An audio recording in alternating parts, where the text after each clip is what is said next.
이 혁명가 김책, 위대한 용도자 김종일 동지께서는 어버이 수령님께서 소거하신 후 여러 달이 지난 어느 날 일꾼들에게 다음과 같은 말씀을 하시었다.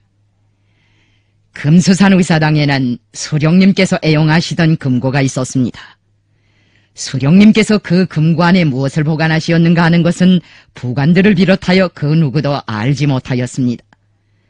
수령님께서 서거하신 다음 그 금고를 열어보려고 하였으나 열쇠를 찾지 못하여 그렇게 하지 못하였습니다. 며칠 전에 그 열쇠를 찾아 금고를 열어보니 그 안에 수령님께서 김책동지와 함께 찍으신 사진이 있었습니다. 원래 수령님께서는 사진들을 다 당역사연구소에 보관하시었습니다. 그런데 수령님께서 김책동지와 함께 찍으신 사진만은 직접 금고에 따로 보관하여 두시었습니다. 이것은 수령님께서 전우인 김책동지를 얼마나 못 잊어 하시었는가 하는 것을 잘 말하여 줍니다. 수령의 추억 속에서의 영생, 그것은 인간이 한 생을 통해 지닐 수 있는 영광 가운데서도 가장 큰 영광이며 혁명가가 한 생을 바쳐 도달할 수 있는 행복 가운데서도 가장 큰 행복이다. 김책동지는 그 영광과 행복의 상상봉에 있는 종신 중의 종신이다. 그는 어떻게 되어 수령의 추억 속에 영생하는 인간으로 되었는가? 내가 김책을 처음으로 만난 것은 하바롭스크에서 국제당이 소집한 회의를 할 때입니다. 거기서 최영건도 만나보았습니다. 내가 그래서 하바롭스크를 잊지 못합니다. 그때 김책은 북만 성의와 동북항일연군 3노군 대표로 회의에 참가하였습니다. 하루 이틀도 아니고 여러 달 하바롭스크에 머물다 보니 나와 김책은 서로 내왕을 자주 하였습니다. 내가 들어있는 숙소에서 안기리와 소철이도 숙식을 하였는데 거기에 김책이 와서는 한두 시간씩 이야기를 나누다가 가곤 했습니다. 그때의 김책을 만나보고 받은 인상이 얼마나 강했던지 지금도 첫 쌍봉을 하던 때의 광경이 생생하게 남아있습니다. 나이 40이 채 되기도 전에 앞머리가 벗어지기 시작한 그의 침착한 모습을 보니 첫눈에 마음이 끌리었습니다. 그런데 이상한 것은 초면인 김책이 자꾸만 구면처럼 생각되는 것이었습니다. 소문을 많이 듣고 또 마음속으로 그리던 사람이어서 그랬던 것 같습니다. 통성을 한 다음 초대면인데 구면 같다고 했더니 김책은 자기도 김일성이 초면이라는 생각은 조금도 들지 않는다고 하였습니다. 나와 김책이 그렇게 이해하고 있었다는 사실은 우리가 상대를 그만큼 마음속으로 서로 생각하고 그리워했다는 것을 의미합니다. 내가 김책이나 최영건을 얼마나 만나고 싶었으면 부대를 데리고 북만에까지 갔다 왔겠습니까? 김책이 나를 얼마나 만나고 싶었으면 벌써 1930년에 길림부터 찾았겠습니까? 그리고 또 최영건이 나와의 공동투쟁을 얼마나 열망했으면 간도에 연락원을 4번이나 보냈겠습니까? 투쟁 무대가 북만이건 동만이건 우리는 그때 모두가 다 조선혁명을 생각하였고 자기가 조선 사람이며 조선의 혁명가라는 것, 단체의 소속이나 지역에 관계없이 다 조선의 독립을 위해 한 몸 바쳐야 할 조선의 아들들이라는 것을 항상 잊지 않고 있었습니다. 이런 공통성이 동만과 북만의 조선혁명가들로 하여금 오래전부터 서로 그리워하고 동경하게 하였다고 말할 수 있습니다. 김책이나 최영건이 왜 더구나 동만을 자꾸 넘겨다 보았는가? 조선 사람들이 그리웠기 때문입니다. 동만의 2군이 조선인 부대라면 그들이 소속되어 있던 3군이나 7군은 다 중국인들이 다수를 차지하는 부대들이었습니다. 언어와 풍습이 판이한 중국 사람들 속에서 지내다 나니 늘 조선 사람들이 수십만이나 와글와글하는 동만을 부러워했고 조선 사람들이 대다수를 이룬 우리 부대들을 그리워하지 않을 수 없었습니다. 김사령을 만나는 길이 왜 이다지도 멀었는지. 초면 인사가 끝난 다음 김책이 혼자 소리처럼 하는 말이었습니다. 그 말이 이상하게 내 가슴을 파내리었습니다. 김책은 통성이 끝난 다음에도 오래도록 내 손을 놓아주지 않았습니다. 얼굴을 쳐다보니 눈에 눈물이 글썽했습니다. 간도의 조선 사람들이 얼마나 그립고 조선인 부대들이 얼마나 그리웠으면 그 과묵한 사람이 눈물까지 보였겠습니까? 그날은 나도 눈물을 흘렸습니다. 김책의 손치는 나라가 망하자 인차 가족을 데리고 간도로 들어갔습니다. 간도가 땅도 많고 살기도 좋다는 말을 들었던 것 같습니다. 땅으로 말하면 학성도 옥토라고 할 수 있습니다. 그런데 고향 땅에서는 아무리 농사를 지어도 가난을 면할 수 없었습니다. 고향이 좋은 줄이야 누가 모릅니까? 밥술이라도 얻어먹으려니까 줄레줄레 북행길에 오른 것입니다. 김책인의 부모들은 간도에만 가면 살 길이 트일 것이라고 생각했습니다. 아들을 셋이나 둔 부모들이니 노력 걱정은 하지도 않았습니다. 그런데 그렇게도 큰 기대를 걸었던 세 아들은 집안일은 뒷전으로 밀어놓고 혁명하면서 돌아갔습니다. 그 집안의 혁명바람을 끌어들인 것은 김책의 형 김홍선이었습니다. 이 사람이 3.1인민봉기 때 거리에 나가 독립만세도 부르고 독립군 부대를 따라다니면서 성살리 전투에도 참가하고 공산주의 운동에도 뛰어들었습니다.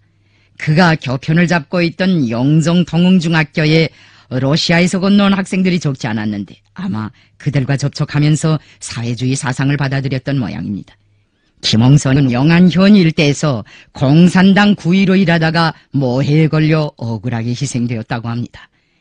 김책의 동생도 쟁쟁한 혁명가였습니다. 김책은 우연히 신문을 보다가 자기 동생이 서대문 형무소에서 옥살이를 한다는 기사를 읽은 일이 있는데 그 후 어떻게 되었는지 모르겠다고 하였습니다. 김책은 농사일을 하면서도 부지런히 야하게 다니었습니다. 그때부터 그는 혁명운동에 뛰어들었습니다. 그가 처음으로 관계한 조직이 동만총총이었습니다. 그 후 그는 공산당에도 입당하였습니다. 김책이 소속된 세포는 화요파의 영향 밑에 있던 조직이었습니다. 1925년에 창건된 조선공산당이 파쟁노름 때문에 해산된 당이라는 것을 알면서도 그는 자기가 한때 이 당 산하의 어느 한 세포에서 생활했다는 것을 다 밝히었습니다. 그 당시 만주 땅에는 두 개의 만주 총국이라는 것이 있었습니다. 하나는 화요파가 장악하고 있던 조선공산당 만주 총국이었고 다른 하나는 그에 대항하여 ML파가 만들어낸 만주 총국이었습니다. 김책은 영도권 쟁탈로 일관된 파쟁의 내막을 알고는 권력 다툼을 일삼는 공산당 상층 인물들에게 환멸을 느끼었습니다. 그 나날에 감옥에도 잡혀 들어가게 되었습니다. 그가 파쟁 속에서 조락해가는 공산주의 운동 실태를 두고 고민하고 있을 때 이번에는 국제당이 조선공산당을 해산시켰다는 놀라운 소식이 감방안에까지 날아왔습니다.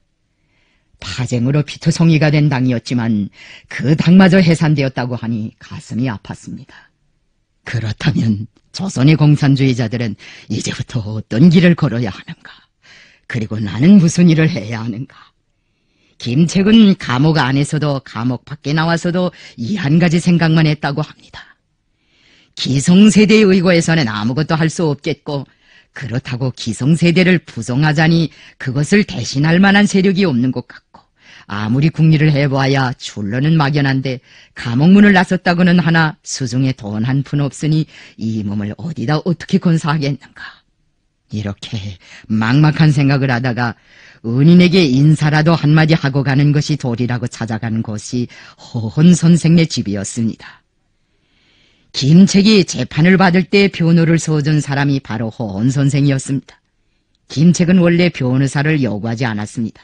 변호사를 붙일 만한 돈도 없었고 또 변호를 받고 싶은 생각도 없었기 때문입니다. 그런데 허헌 선생이 자청에서 무료로 그의 변호를 담당하였습니다.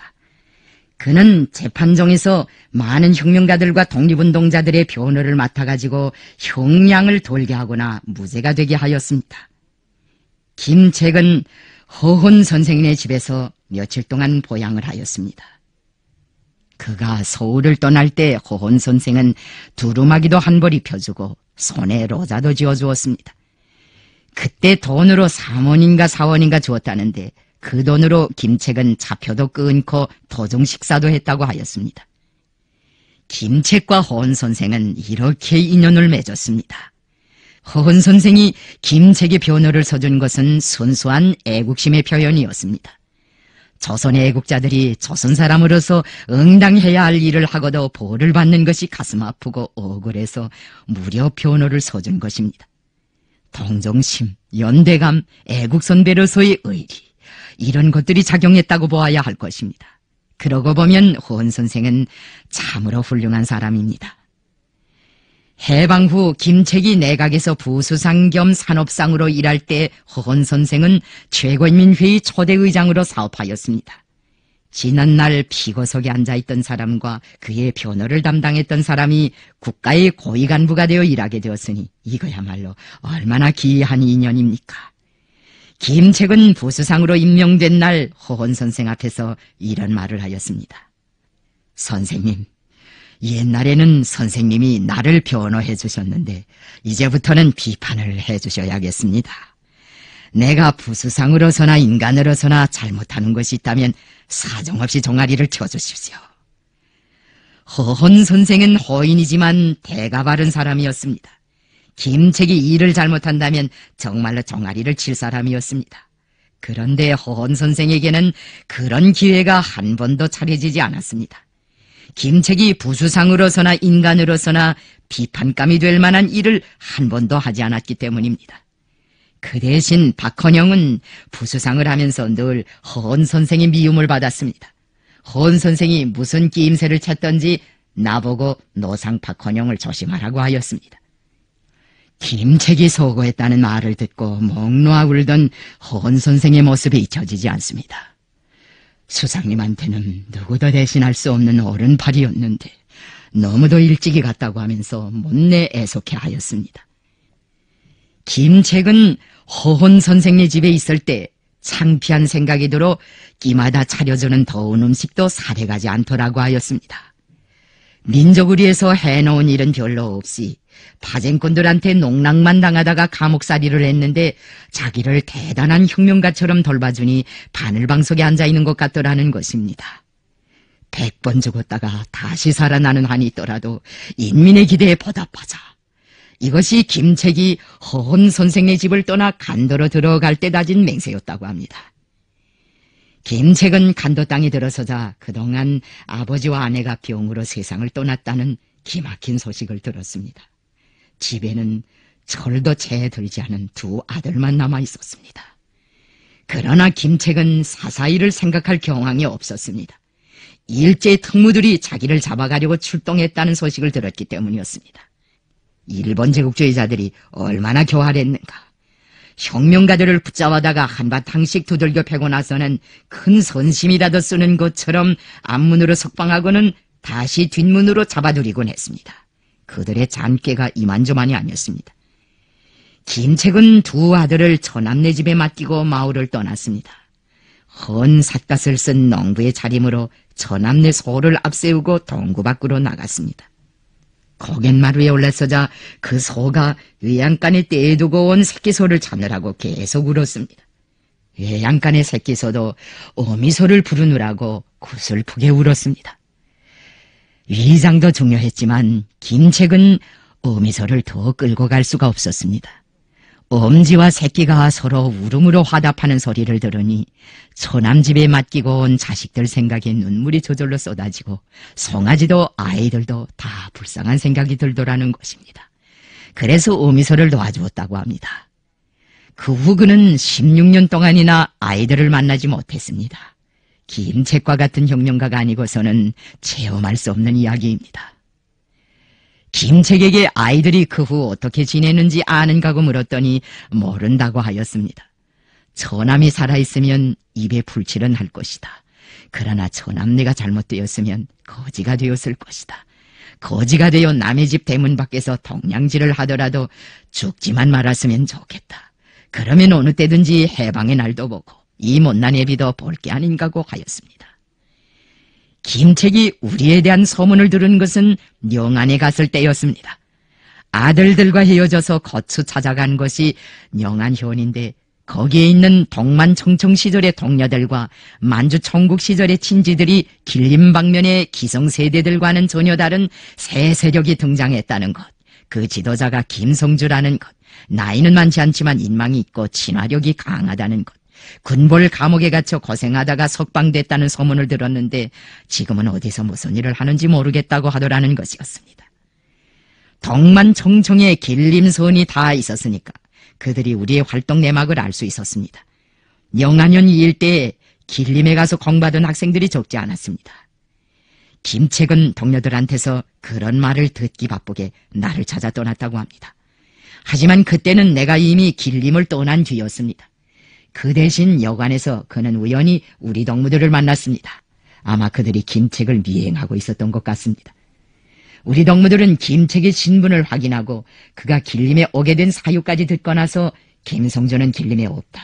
길림이 저행인 것 같은데 여기서 오물오물하지 말고 몸을 피하라. 지금 적색 오래 여파로 군벌들이 혁명가들을 잡아내누라고 혈안이 되어 있다. 김성조는 훗날에도 만날 수 있으니 경찰들의 손이 뻗치기 전에 길림 성안을 빠져나가라고 권고하였습니다.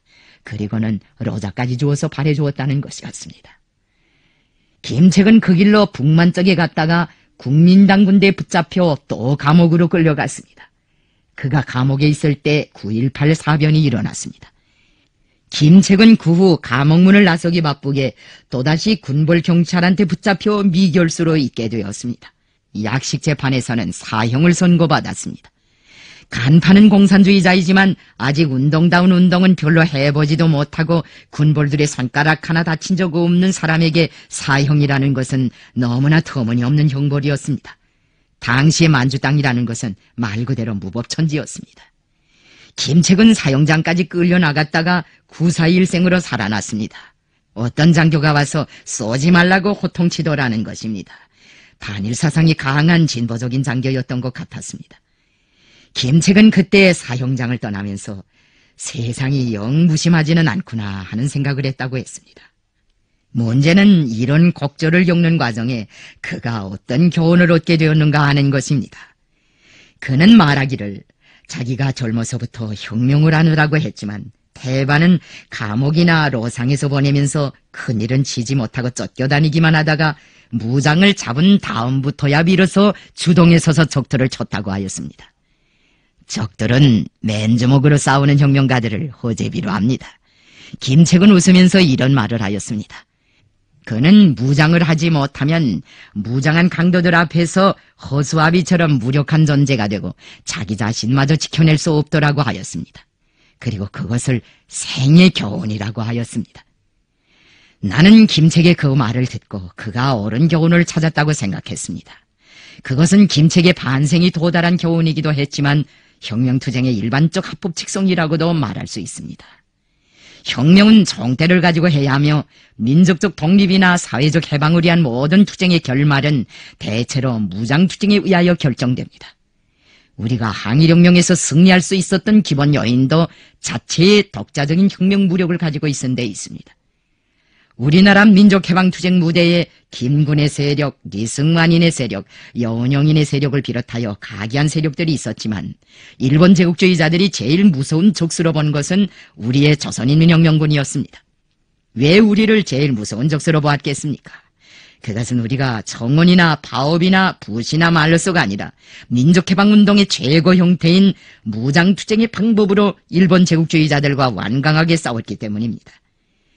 항일혁명의 승리는 혁명은 총대를 가지고 해야 한다는 진리의 정당성을 확증해 주었으며 해방 후 우리로 하여금 세조국 건설과 사회주의 위협을 수행하기 위한 투쟁의 전 행정에서 혁명적 군 건설 노선을 확고히 들어쥐고 강유력한 혁명 무력을 건설하는 데 모든 힘을 다 바치게 하였습니다. 국력도 총대에서 나오고 민족적 자부심도 총대에서 나옵니다. 군대가 강해야 민족이 부흥하고 나라도 융성번영합니다. 총대를 떠난 자주성이란 있을 수 없습니다. 총대에 녹이 슬면 인민이 노예가 됩니다. 오늘 김정일 동무가 혁명무력의 수위에 서서 인민군대를 무적 필승의 강군으로 키우고 군건설에서 경이적인 성과를 이룩하고 있는 것은 백두산에서 개척된 주체의 혁명 위협을 계승 완성해 나가는 데서 이룩한 가장 빛나는 역사적 업적으로 됩니다. 김책은 정파의 해독성에 대해서도 많은 말을 하였습니다. 그는 자기가 별로 한 일도 없이 감옥으로 끌려간 것은 정파의 탓이라고 하였습니다. 김책은 그때 자기는 감옥밥을 먹고 나서야 공산주의 운동을 재래식으로 해서는 안 되겠다는 것과 정파를 없애지 않고서는 민족해방이나 계급해방은 고사하고 아무것도 할 수 없다는 것을 통감하였다고 하면서 자기가 나를 만나려고 한 것은 길림에 나타난 새 세력이 조선 공산당 산하도 아니며 정파와는 아무런 인연도 없는 참신한 새 세대들의 집단이라는 말을 듣고 그런 세력이라면 서슴없이 손을 잡아야겠다는 생각을 했기 때문이라고 하였습니다. 그는 자기 행로에서 인생이라고 할 만한 것이 있다면 주하에서 유격대를 조직하고 무장투쟁을 시작한 다음부터라고 하였습니다. 그 전의 생활은 방황과 모색 과정이었다는 것이었습니다. 그것은 사실이었습니다. 주하에서 유격대를 조직한 때로부터 그는 북만당과 동북항일연군 제3노군의 주요 직책에서 조선혁명과 중국혁명을 위해 눈부신 활약을 하였습니다. 북만의 조중혁명가들과 인민들은 한결같이 김책을 노숙하고 세련된 혁명가로 존경하고 사랑하였습니다. 나는 일찍부터 김사령을 주시해왔습니다. 우리 북만의 조선혁명가들이 사령을 얼마나 만나고 싶어 했는지 압니까? 우리는 늘 김사령 부대가 있는 백두산 쪽을 쳐다보며 싸웠습니다. 그때 길림에서 김사령을 만났더라면 내 그동안 마음고생도 그렇게는 안 하는 건데. 김책은 계속하여 우리가 조국 진군을 단행하여 보천보를 쳤다는 소식을 들었을 때에도 제일 간절한 소원은 나의 손을 잡아보고 싶은 생각이었으며 북만의 조선혁명가들을 대표해서 감사를 드리고 싶었다고 하였습니다. 엄한 사람으로만 알려져 있던 김책은 뜻밖에도 다감한 사람으로 내 앞에 나타났습니다. 그는 내가 북만에 파견한 사람들한테서 덕만 소식도 듣고 서간도 소식도 많이 들었다고 하면서 자기가 조선 있는 혁명군 주력부대의 활동에서 제일 모범으로 삼아야 한다고 본 것은 관병일치, 상하일치, 군민일치의 기풍이며 사상과 넋에서 본받아야 한다고 생각한 것은 남의 나라 땅에서 곁방살이를 하면서도 조국 개방을 주되는 투쟁강령으로 내들고 조선 사람은 조선의 해방을 위해 투쟁해야 한다고 정정당당하게 주장해온 자주정신이라고 하였습니다. 김책은 우리의 투쟁 행로를 속속들이 알고 있었습니다. 그는 심지어 내가 한대원의 총과목을 수리해준 사실까지 다 알고 있었습니다. 그가 하는 말이 자기는 혁명투쟁에서나 일상생활에서나 우리를 거울로 삼고 있었다는 것이었습니다. 김책은 그처럼 겸손한 사람이었습니다. 김책은 우리를 거울로 삼았다고 했지만 사실은 그가 혁명가의 표본이었습니다. 그는 봄 같은 사람이라는 평판을 받고 있었으나 사실상 그 누구보다도 대원들을 사랑하는 정치일꾼이었습니다. 그가 총과목에 대한 일화를 듣고 큰 감동을 받았다고 말했지만 그와 비슷한 상하 관계상의 일화들은 그에게도 얼마든지 있었습니다. 혁명군대의 전투력은 무엇인가? 동지애이다. 혁명동지를 아끼고 사랑하라. 사랑하되 자기의 심장처럼 사랑하라. 혁명동지보다 더 귀중한 존재는 이 세상에 없다 하는 것이 김책이 대원들에게 강조한 사상이었습니다. 한 번은 어느 지대의 한 대원이 문건을 가지고 그를 찾아온 일이 있었습니다. 김책은 그 대원을 병실에서 재우고 문건을 보았습니다. 그러다가 밤이 되자 바느실을 준비해가지고 그 대원이 자고 있는 병실에 찾아가 그의 해진 옷과 내일을 기워주었습니다. 낮에 문건을 넘겨받을 때 김책은 벌써 그 통신원의 옷이 해진 것을 보고 기워줄 궁리를 했던 것입니다. 자기 부대의 대원도 아니고 딴 부대의 대원이었는데 친형이나 친아버지처럼 그 사람을 돌봐주었단 말입니다. 김책은 싸움을 한 번씩 하고 나서는 대원들을 만나 그들의 전투 성과를 축하해주곤 했습니다. 대원들을 한데 모아놓고 축하해준 것이 아니라 한 사람 한 사람 찾아다니면서 덕무가 성문을 돌파할 때 잘한 것은 무엇이고 위만군 병실들을 들이칠 때 잘한 것은 무엇인가, 하마공작에서는 무엇이 잘되고 무엇이 부족했는가 하는 식으로 전투 성과를 구체적으로 평가해주곤 했습니다. 북만 부대들에서 싸운 사람들의 말에 의하면 대원들이 그런 청화를 받고 난 다음이면 싸움을 더 잘했다고 합니다. 김책은 비판을 받은 사람이나 책벌을 받은 사람들과의 사업도 아주 노숙하게 했습니다. 만일 어떤 대원이 지휘관한테서 충고를 받으면 꼭 그 대원을 만나 자기 잘못을 뉘우쳤는가를 알아보고 잘 깨닫지 못했을 때에는 리해할 때까지 꾸준하게 설복하였습니다. 김대홍이 소대장으로 공작할 때의 일이라고 합니다. 한 번은 그가 입대한 지 얼마 되지 않은 기관청 부사수를 되게 역질한 적이 있습니다. 싸움에서 단련되지 못한 그 대원은 적탄이 우박처럼 날아오자 총을 공중에 대고 쏘았습니다. 김대홍은 그 광경을 보다 못해 비겁한 놈, 목숨이 그렇게 아까우면 총을 놓고 부모들 곁으로 쏙 사라져! 라고 하였습니다. 싸움이 끝난 다음 김책은 김대홍을 불러 동무, 대원들을 그렇게 대하면 안 돼. 그 사람이야 신대원이 아닌가. 싸움을 처음 해보는 사람한테 그게 무슨 욕설인가. 동무는 그 대원에게 역부터 할 것이 아니라 설선 모범을 보여줘야 한다고 하였습니다. 김책의 충고를 받은 김대홍은 그 후부터 절대로 대원들에게 역설을 퍼붓지 않았다고 합니다. 그렇다고 김책을 부하들을 어루만지기만 한 사람으로 생각해서는 안 됩니다. 그는 경우에 따라 설복할 것은 설복하고 추궁할 것은 추궁하고 처벌할 것은 처벌하는 원칙성이 강한 지휘관이었습니다. 과오가 엄중하면 무섭게 다불리기도 하였습니다. 김책이 서간 후 장상영이 그를 회고하면서 한 이야기인데 한 번은 이런 일도 있었다고 합니다. 1942년 겨울, 그러니까 김책이 하바롭스크 회의에 참가했다가 다시 만주에 돌아가 서부대 활동을 할 때였습니다. 그때 그들의 서부대는 식량 부족으로 고생을 몹시 하였습니다. 어느 날 장상영은 사냥을 하려고 진정일 밖에 나가 돌아다녔습니다. 곰 한 마리와 멧돼지 한 마리를 잡았는데 수경지로 돌아가려고 하니 이미 날이 저물었습니다. 잡은 짐승들을 감춰놓고 바삐 걸었지만 맥이 빠진 데다가 길을 더우면서 수경지로 돌아갈 수 없었습니다. 그래서 미령에서 멀지 않은 곳에 있는 사냥꾼들의 숙소에 들어가 하룻밤 자고 다음날 아침 수경지로 돌아왔습니다. 그 숙소는 김책이 특무들이 이용할 수 있는 거처라고 하면서 사용금지령을 내린 집이었습니다.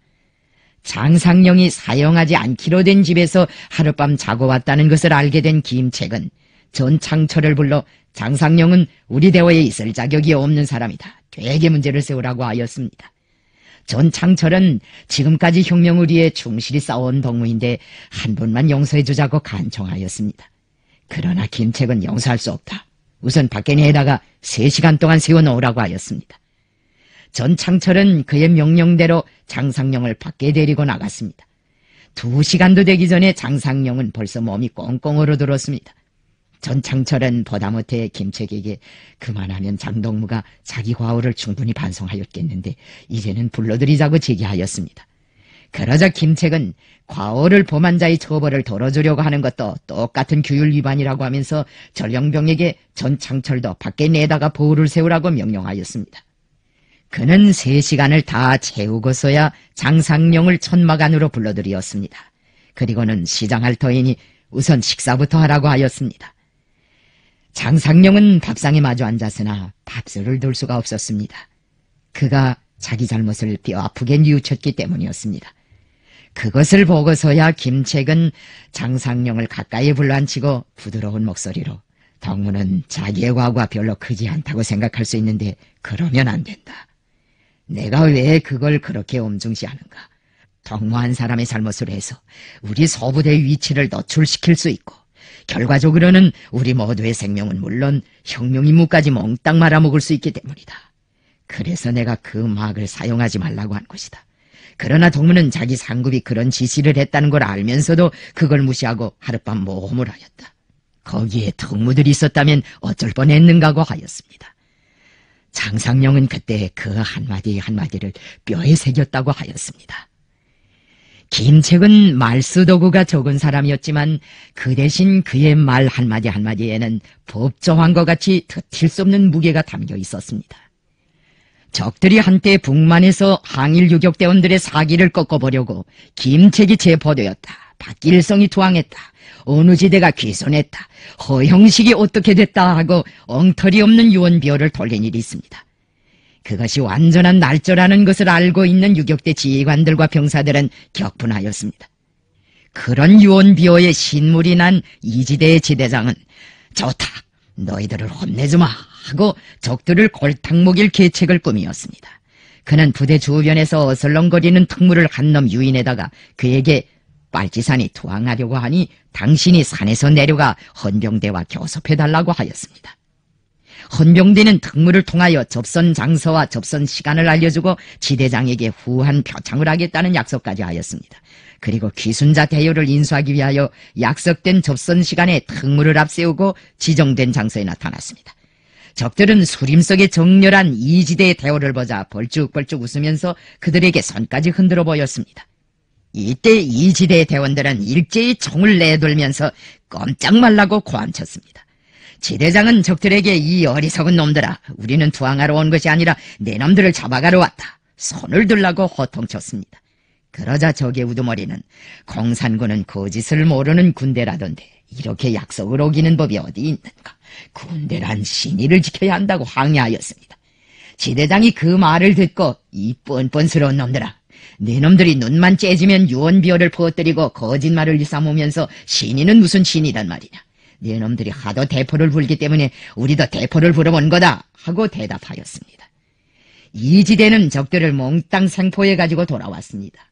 지대장이 큰 공을 세웠다고 칭찬들이 대단했습니다. 성공한 작전이라고 주어주는 사람들도 있었습니다. 박득범이 식량을 해결하려고 투항을 광고했다가 되게 비판을 받은 사건과 비슷한 사건이었습니다. 김책은 이지대의 지휘관들을 불러놓고 적들이 거짓말을 한다고 유격대도 거짓말을 할 수 있다고 생각하는 것은 도대체 무슨 사고방식인가? 아무리 가짜 귀순 노름이라 해도 어떻게 유격대와 투항이라는 말을 결부시킬 수 있는가? 혁명군대 지휘관 자격이 없다고 하면서 무섭게 답을 이었습니다. 그리고 그 자리에서 지대장을 철직시키고 나머지 지휘관들도 다 강직시켰습니다. 내가 이런 말을 하면 혹시 김책을 책벌밖에 모르는 사람이라고 생각할지 모르겠는데 그는 처벌을 망탕 주는 그런 무지막지한 지휘관이 아니었습니다. 신뢰를 하나 더 들어봅시다. 한대원이 전투에 참가했다가 덤벼치던 나머지 척탄 통알이 들어있는 배낭을 전장에 두고 척탄통만 가지고 퇴각한 일이 있었습니다. 부대에서는 모임을 열고 그 대원을 비판하였습니다. 무기를 잃은 대원을 비판하거나 처벌하는 것은 혁명군 부대들에서 간혹 보게 되는 일이었습니다. 비판 무대에 오른 대원은 전우들이 주는 충고를 응당한 것으로 받아들이고 다시는 그런 과오를 범하지 않겠다고 결심하였습니다. 그런데 한 초급 정치 일꾼이 과오를 범한 대원을 엄벌에 처해야 한다고 제기하는 바람에 회의 분위기가 살벌해졌습니다. 김책은 과오를 범한 대원의 입대 연도를 여해해보고 그가 신대원이라는 것을 알게 되자 책임은 그를 잘 교양하지 못한 지휘관들에게 있으니 책벌이 아니라 방조를 줘야 한다고 결론한 다음 초급 정치 일꾼의 제의를 기각해버리었습니다. 문제가 이렇게 끝났다면 아무 일도 없었을 텐데 처단을 주장하던 그 초급 정치 일꾼이 계속 자기 주장을 고집하는 바람에 사건은 확대되었습니다. 과오를 범한 신입대원은 자기 운명이 어떻게 될지 몰라 하루 종일 사색이 되어 안절부절 못하다가 그날 밤으로 도주해버리고 말았습니다. 순조롭게 매듭을 지을 수 있었던 문제가 전혀 예상조차 하지 못했던 방향으로 심각하게 번져 갔습니다. 책벌을 주장하던 초급 정치 일꾼은 증오의 대상이 되었습니다. 모두들 인정사정 없는 그를 비난하였습니다. 그를 반혁명 분자라고 규탄하는 사람, 처벌해야 할 사람이라고 기염을 토하는 사람들도 있었습니다. 김책은 이런 사태를 보고받고서 책임은 다른 데 있지 않고 나에게 있다. 대원들의 정치적 생명을 귀중히 여길 줄 모르는 정치 일꾼이 있다는 것은 정치주의민 내가 이를 쓰게 못한 탓이라고 하였습니다. 그날부터 그는 그 초급 정치 일꾼을 자신의 호위반에 편입시키고 가까이 끼고 있으면서 개별 교양을 하였습니다. 김책은 기회가 있을 때마다 지휘관들과 대원들에게 군민관계와 상하관계를 잘 가지라고 강조하였습니다. 김책은 우리가 남의 집 곁방살이를 하면서 조선혁명의 기치를 든 데 대하여 자주성과 결부시켜 높이 평가하였지만 사실은 그 자신도 조선인 대원들에게 우리는 중국인 부대에서 싸우지만 항상 조선혁명을 잊지 말아야 한다. 조선혁명은 남이 해주는 것이 아니라 조선 사람 자신이 해야 한다. 우리는 늘 자기 조국을 잊지 말아야 한다고 말했습니다. 혁명에 대한 견해, 인민에 대한 관점, 자주성에 대한 입장으로부터 시작하여 당건설과 국가건설, 군건설은 물론 사업 방법과 사업 작풍에 관한 문제에 이르기까지 많은 면에서 나와 김책은 공통점을 가지고 있었습니다. 김책이 내가 자기의 생활을 세부에 이르기까지 다 알고 있는 것이 놀랍다고 하기에 나는 그에게 나도 처음부터 김책을 주시해왔다고 하였습니다. 김책은 그 말을 듣자 웃으면서 얼굴도 모르고 만나도 못 본 사람들끼리 서로 주시하고 그리워했다면 그거야 연분이지 하고 말했습니다. 나는 그 말에 동감이라고 하였습니다. 김책이 나를 만나려고 길림에 찾아온 것이 1930년 여름이니 우리의 우정은 벌써 그때부터 시작되었다고 해야 옳을 것입니다. 북만부대에서 높은 직급을 가지고 있던 김책은 나이로 보나 혁명투쟁 경력으로 보나 만주발치산의 조선인 군정 간부들 중에서 좌상대접을 받을 수 있는 인물이었습니다. 또 나로 말하면 그때에는 아직 국가수반도 아니고 당 총비서도 아니었습니다. 하지만 김책은 소련 사람들 앞에서나 중국 사람들 앞에서나 나를 조선혁명의 대표자로 지도자로 내세웠습니다. 어떻게 되어 그가 자기보다 9살이나 아래인 나를 그처럼 절대적으로 신임하고 내세웠겠습니까? 물론 그 이유에 대해서는 여러 가지로 설명할 수 있을 것입니다. 김책이한테는 혁명을 하자면 영도 중심이 있어야 하고 그 영도 중심의 둘이 모두가 하나로 튼튼히 뭉쳐야 한다는 사상이 온몸에 꽉 차 있었습니다. 영도 중심에 대한 갈망과 그리움이 결국은 나에 대한 특별한 관심과 애정으로 표현되었다고 볼 수 있습니다. 김책은 나를 만난 다음부터 가장 가까운 동지가 되어 시종일관 변함없이 나를 따르고 받들어 주었습니다. 그는 시국이 어떻게 변하건 상관치 않고 나에게 모든 것을 의탁하고 성실하게 일을 해왔습니다. 해방 후 조국에 돌아와서도 김책은 사방으로 뛰어다니면서 당 건설도 하고 군 건설도 하고 국가 건설도 하고 산업 건설도 하느라 편히 지낸 날이 없었습니다. 전쟁 때도 마찬가지입니다. 그때 김책이 서갈 때 말 갈 때를 다 갔습니다. 전선사령관으로 있을 때는 충청도에까지 나가 있었습니다. 자기는 최전선에 나가 있으면서도 내가 전선에 시차를 나가면 나의 수원들을 보고 여기가 어딘데 최고사령관 동지를 모시고 오는가? 동무들이 도대체 정신이 온전한 사람들인가고 생야단을 했습니다. 나와 함께 수안보에 갔던 사람들이 그때 김책이한테서 역을 단단히 들었습니다. 길림 시절에 새 세대 청년공산주의자들이 나를 영도의 중심으로 내세웠다면 1930년대와 1940년대 전반기에는 김책을 비롯한 항일혁명 투사들이 나를 통일단결의 중심으로 내세우고 조선혁명의 주체로선을 관철하기 위해 투쟁하였습니다. 나를 통일단결의 중심으로 내세우는 과정을 통하여 우리나라 혁명에서는 영도 중심이 형성되었습니다. 이 영도 중심을 꾸리는 데서 김책은 특출한 공헌을 하였습니다. 우리나라 공산주의 운동과 민족해방투쟁 역사에서 김책이 차지하는 몫이 바로 거기에 있습니다. 그때 원동이 기지에는 북만에서 싸우던 사람들도 와 있었고 남만 출신들도 와 있었습니다. 그런가 하면 그것에서 나서 자란 조선 사람들도 있었습니다. 그때 서로가 자기 부대를 내세우고 자기 주장만을 내세우게 된다면 혁명대오가 단합되지 못하고 중심도 이루어지지 않았을 것입니다. 그러나 원동의 기지에 모인 조선 공산주의자들 속에서는 지방주의라든가 영도권 쟁탈과 같은 노름이 한 번도 벌어지지 않았습니다. 모두가 순결한 사람들이어서 그런 일이 있을 수도 없었습니다. 그런데다가 김책, 최영권과 같은 노장들이 처음부터 나를 내세우다나니 영도 중심이 확고했습니다. 김책이 나를 어느 정도로 따르고 신뢰했는가 하는 신뢰를 말해주겠습니다. 김책은 하바롭스크 회의에 참가한 후 1942년과 1943년의 대부분을 만주에서 보냈습니다. 그가 만주에 나간 것은 북만에서 활동하는 소부대들을 지도하기 위해서였습니다.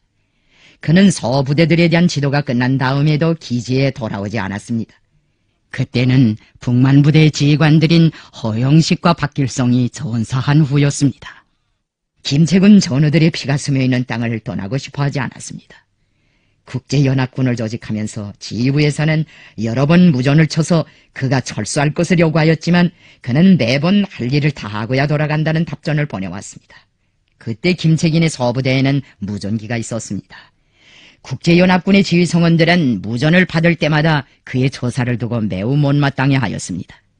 나는 김책이 변화된 정세의 역으로부터 우리가 국제연합군을 편성하고 항일혁명의 최후 승리를 앞당겨 나가고 있는 사실을 잘 모르고 있다고 생각하여 그에게 직접 나의 이름으로 무전을 쳤습니다.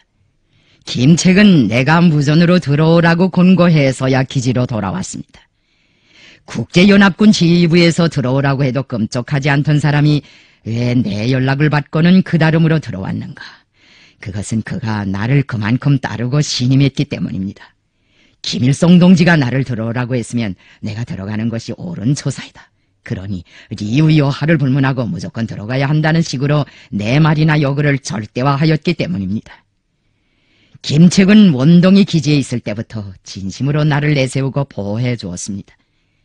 1941년 봄에 내가 서부대를 데리고 나갈 때에도 나와 동행하게 될 호위 성원들 한 사람 한 사람에 대하여 마음을 썼습니다.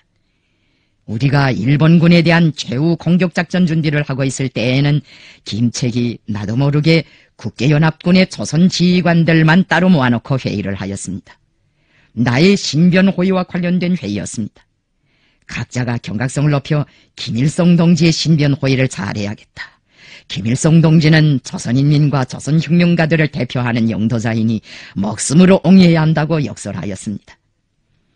조선인민혁명군 대원들이 저국에 개선하자마자 김책은 나의 호위와 관련된 모임을 또 열었습니다.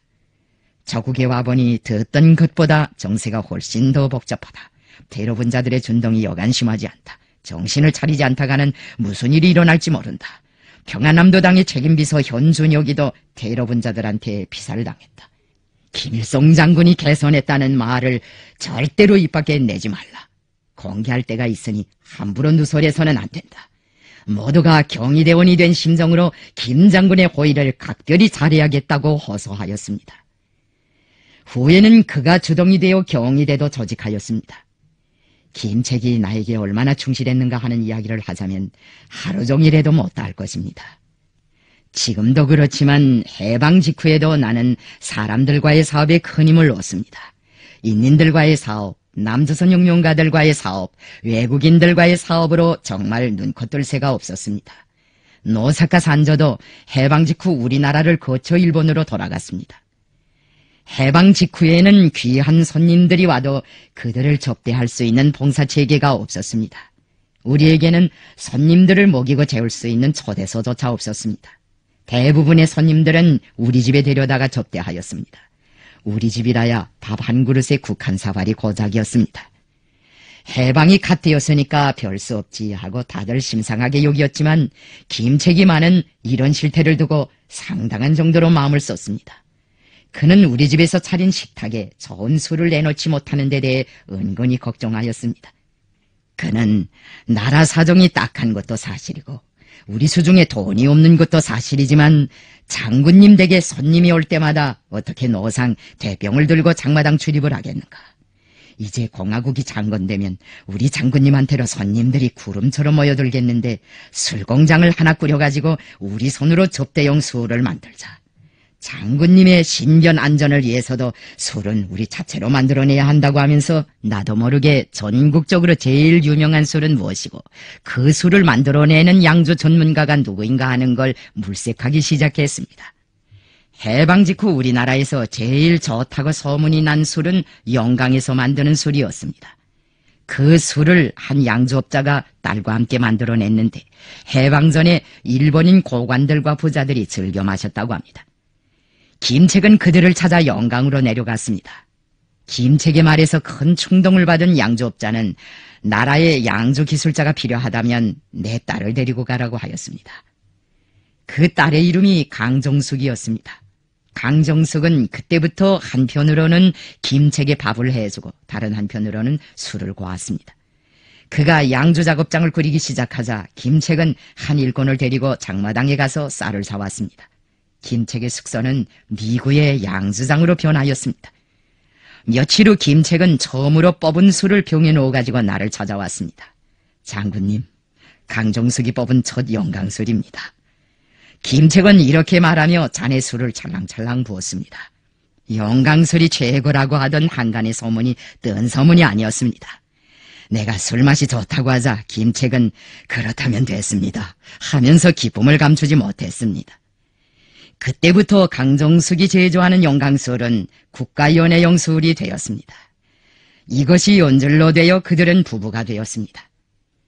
김책이 수룡의 고은이를 어느 정도로 절대화했는가 하는 것은 그가 내 전화를 받을 때마다 자리에서 일어나 옷깃을 여미고 단추를 채운 다음에야 통화를 시작하고 난 사실을 통해서도 잘 알 수 있습니다. 그는 병석이 있을 때에도 나한테서 오는 전화만은 자리에서 일어나 받곤 했습니다. 옆에 사람이 있을 때나 없을 때나 노상 그렇게 했습니다. 수룡을 진심으로 존경하지 않는 사람은 이렇게 하지 못합니다. 김책은 내가 없으면 자기도 없다고 생각한 사람이었습니다. 지난 조국해방전쟁 시기 제일 준엄했던 때가 후퇴 때였습니다. 일시적 후퇴다, 전략적 후퇴다 하고 선포했지만 신념이 약한 사람들은 공화국의 운영이 끝장나는가 보다 하는 생각까지 했습니다. 적들이 사리원을 돌파하자 전선사령관인 김책은 중화, 상원, 강동 일대의 평양 방위선을 구축해놓고 나에게 전선 정황을 보고하면서 자기는 후퇴에 들어오는 부대들로 방위 역량을 보강하고 끝까지 견제하겠으니 장군님만은 최고사령부 성원들을 데리고 평양을 떠나달라고 간청하였습니다. 며칠 후 김책은 또다시 전화로 최고사령부의 위치를 옮겨달라는 건의를 하였습니다. 나는 동무들도 적들의 공격을 그만큼 지체시켰으면 되었으니 이제는 후퇴하라고 하였습니다. 그러나 김책은 후퇴하지 않고 당원증만 보내왔습니다. 결사전을 하기로 결심했던 것입니다. 나는 전화로 김책을 찾아 동무가 들어오지 않으면 나도 평양을 떠나지 않겠다고 하였습니다. 그때야 김책은 방어부대들을 데리고 평양으로 들어왔습니다. 인민군대가 재진격을 시작했을 때야 그는 당원증을 찾아갔습니다. 김책을 매우 엄하고 무서운 사람이라고 말하는 일꾼들도 있었지만 사실 그가 무섭게 구는 것은 건달꾼들과 아첨쟁이들, 불평분자들, 리기주의자들, 탐의분자들과 정파쟁이들 앞에서였지 아래 일꾼들과 인민들 앞에서는 무한히 인자고 겸손하였습니다. 김책이 딴 꿈을 꾸는 자들을 몹시 증오했기 때문에 박헌영도 그 앞에서만은 처신을 조심스럽게 하였습니다. 김두봉도 상임위원회위원장을 했지만 김책이만 보면 슬슬 피해 다니었습니다. 김책은 가식과 위선을 모르는 사람이었습니다. 해방 직후 그의 아들이 만주에서 방랑생활을 하다가 아버지를 찾아왔는데 단추 2개가 달린 배족삼의 집신바람이었습니다. 김책이 아들을 나한테 인사시키려고 했지만 그는 집신바람으로 어떻게 장군님을 만나겠는가고 하였습니다. 그런 때 어지간한 부모들 같으면 상점에 가서 옷도 사입히고 신발도 사 신긴 다음 자식을 내 방으로 데리고 왔을 것입니다. 그렇지만 김책은 처신을 그렇게 하지 않았습니다. 그는 아들에게 집신바람이라고 부끄러워할 것은 없다.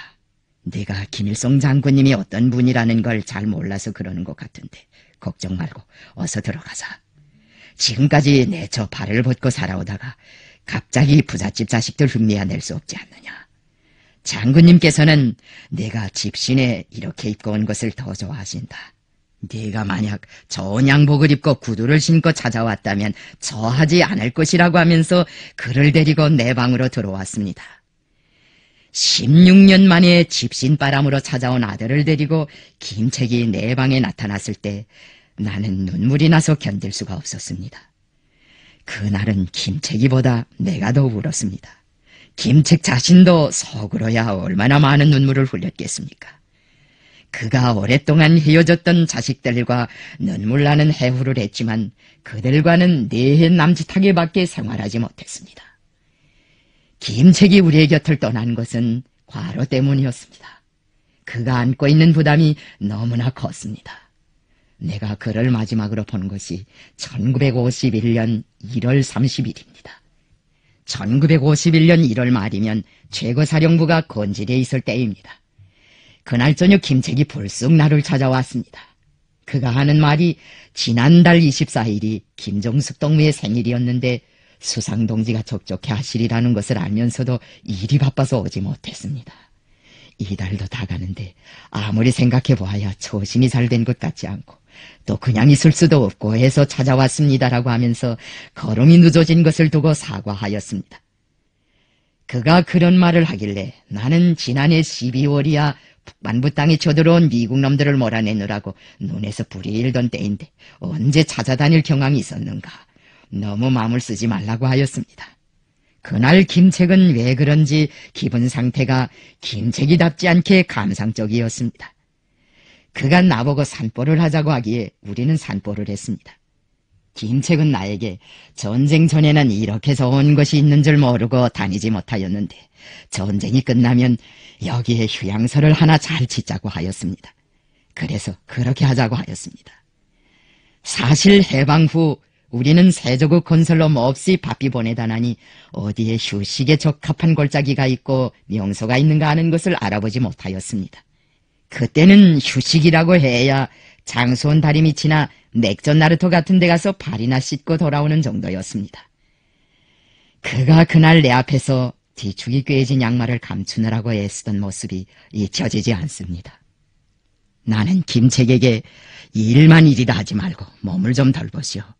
이 엄동설 안에 살이 보이는 양말을 신고 다녀서야 어떻게 견디겠소. 나를 생각해서라도 몸을 조심해 주시오라고 하면서 새 양말을 꺼내 신기었습니다. 김책은 그날 저녁 나와 함께 식사를 하고 싶어 했습니다. 그런데 허가이가 갑자기 내 앞에 나타나 당사업 종용에 대해 보고하겠다고 하였습니다. 그가 나에게 외교를 하느라고 오랫동안 이런 말 저런 말을 하며 후지부지 하다나니 시간을 많이 보냈습니다. 그래서 김책은 식사도 못하고 건지리를 떠나갔습니다. 그는 최고사령부를 떠나면서 나를 보고 장군님, 미국 놈들과의 싸움은 저희들이 하겠으니 장군님께서는 너무 과로하지 마시고 건강에 유의하여 주십시오 하고 권고하였습니다. 그것이 그가 나에게 한 마지막 부탁이었습니다. 그런 부탁을 받고 보니 왜 그런지 그날따라 가슴이 뭉클했습니다. 그날 밤도 김책은 집무실에서 철야를 하였습니다. 그러다가 심장마비로 숨을 거두었습니다. 군의국장을 겸하고 있던 리병남 보건상이 그가 사망하였다는 보고를 할 때 나는 그 사실을 조금도 믿으려 하지 않았습니다. 몇 시간 전까지 나와 이야기를 나누다가 돌아간 사람이 그렇게 갑작스레 세상을 떠났다는 것이 도저히 믿어지지 않았습니다. 허위소문들의 만류를 뿌리치고 대낮에 자동차를 달려 내각이 자리 잡고 있던 곳에 가보고서야 나는 리병남의 보고가 사실이라는 것을 알게 되었습니다. 나는 전날 밤 그를 내 곁에서 재워보내지 못한 것을 후회하였습니다. 그가 내 곁에서 자고 갔으면 밤을 새우지 않았을 것이고 심장마비에도 걸리지 않았을 것이라는 생각이 들었습니다. 내가 후회한 것이 한 가지 더 있습니다. 김책이 나를 찾아온 날 밤 식사를 나누지 못하고 돌려보낸 것이었습니다. 밥 한 그릇을 먹여보냈다고 해서 내 슬픔이 덜어질 리는 없겠지만 어쩐지 그게 지금까지도 속에 얹혀서 내려가지 않습니다. 김책과 연결하던 날의 일들은 거의나 생각나지 않습니다. 다만 한 가지 똑똑하게 기억되는 것은 영구를 발인하기 전에 김책의 손을 마지막으로 잡아보던 일입니다. 10년 전에 하바롭스크에서 처음으로 잡고 오래 놓지 못하던 손이었습니다. 10년 전에 잡아보고 그 따뜻한 온기를 평생 잊지 못했는데 그를 연결하던 그날은 얼음처럼 차가웠습니다. 지방의 현지 지도를 갖다가 돌아오면 제일 섬참으로 뛰어나와 내 손을 부둥켜 잡던 김책의 손이었습니다. 김책은 한 생을 나의 충직한 전우로 살다가 일생을 마쳤습니다. 네, 그래서 그 사람을 더 잊지 못합니다. 김책이 돌아간 다음 나는 그의 자식들을 친부모처럼 돌보아 주었습니다. 외국에 유학도 보내고 잔치도 차려주고 손녀가 태어났을 때는 축하도 해주고 우리 집에 정정 불러다가 음식도 같이 나누었습니다. 그러면서도 김책을 위해 무엇인가 더 해주지 못한 것만 같아 노상 허전한 생각을 지울 수가 없었습니다. 우리 혁명이 시련에 부닥치거나 여러 가지 난관에 봉착할 때면 김책 생각이 정말 간절해집니다.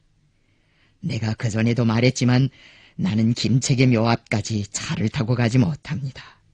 그의 묘지를 찾을 때는 차를 타고 가는 것이 죄스러워 대성산 밑에서 내려 걸어서 올라가곤 했습니다. 김책이 저 세상 사람이라고 해서 그를 사랑하고 존경하는 내 마음이야 변할 수 없지 않습니까? 나는 혁명을 하면서 많은 것을 체험하였는데 그 중에서도 제일 가슴 깊이 새긴 것 중에 하나가 동지에 대한 체험입니다. 인민의 자유와 해방을 위하여 결사의 각오를 품고 혁명의 길에 나선 사람에게 있어서 제일 귀중한 것이 바로 동지이고 동지애입니다. 진실한 동지는 제2의 나라고 말할 수 있습니다. 나는 나를 배반하지 않습니다. 그처럼 충직하고 의리 깊은 동지들이 뭉치면 하늘도 이길 수 있습니다. 그래서 나는 항상 동지를 얻으면 천하를 얻고 동지를 잃으면 천하를 잃는다고 말하곤 합니다. 동지라는 말은 뜻을 같이 한다는 말인데 뜻이란 곧 사상입니다. 일시적인 이해관계나 타산에 의하여 맺어진 동지관계는 공고할 수 없으며 때에 따라 쉽게 깨어지고 맙니다. 그러나 사상의지적으로 결합된 동지관계는 영원하며 총알도 단두대도 그런 동지관계를 갈라놓을 수 없습니다. 조선혁명은 영도자에 대한 충정으로 숭고한 모범을 보여준 수많은 동지들을 낳았습니다. 그런 동지들이 우리 주위에 하나의 은하계를 이루고 있습니다. 김책이 서거한 다음 우리는 그를 영원히 추억하기 위하여 그의 고향 가까이에 있는 성진시와 그의 심혈이 깃든 정진제철소 그리고 평양공업대학을 각각 김책시, 김책제철소, 김책공업대학으로 명명하고 인민군대의 한 군관학교도 그의 이름으로 부르기로 하였습니다. 김책시에는 그의 동상도 세웠습니다. 나는 오늘도 사회주의 건설에서 언제나 김책의 이름을 가진 도시와 공장, 대학이 앞장서기를 바랍니다. 김책은 남의 뒷공무니에서 우물거리는 것을 제일 싫어하였습니다. 그는 언제나 선봉에서 달려나갔습니다. 우리나라 산업건설에서 김책이 해놓은 일이 적지 않습니다. 나는 경제관리를 잘하지 못하는 공장기업소들을 볼 때면 속으로 김책이 만일 이걸 안다면 하는 생각을 하곤 합니다. 그가 산업상으로 일할 때 우리나라 경제는 지차처럼 잘 맞물려 돌아갔습니다. 지금 우리에게는 김책과 함께 사업하던 일꾼들도 적지 않은데 동무들은 그가 우리나라 산업건설을 위해 바친 심혈을 헛되이 하지 말아야 하겠습니다.